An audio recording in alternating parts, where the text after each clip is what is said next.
আমার বাগানের ড্রাগন গাছ আর গোলাপ গাছকে তো তোমরা অনেক আগে থেকেই দেখে আসছো, কিন্তু ওদেরকে যে কীভাবে পরিচর্যা করি সেটা কখনোই তোমাদের সাথে শেয়ার করা হয়ে ওঠেনি। তাই আজকে পুরোটাই তোমাদের সাথে শেয়ার করব।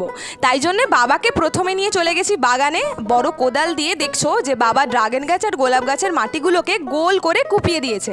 তারপরে আমি ওখানে খোল সার আরও 2 রকমের সার একসাথে মিশ্রণ করে বাবা বানিয়ে দিয়েছিল, ওটাকে গোল করে গাছের চারিদিকে ছড়িয়ে দিয়েছি। তারপর বাবা মাটিগুলোকে আবার পূরণ করে দিয়েছে, আর আমি ওতে জলগুলোকে এই যে দেখতে পাচ্ছ রাউন্ড বাই রাউন্ড গোল গোল করে দিচ্ছিলাম।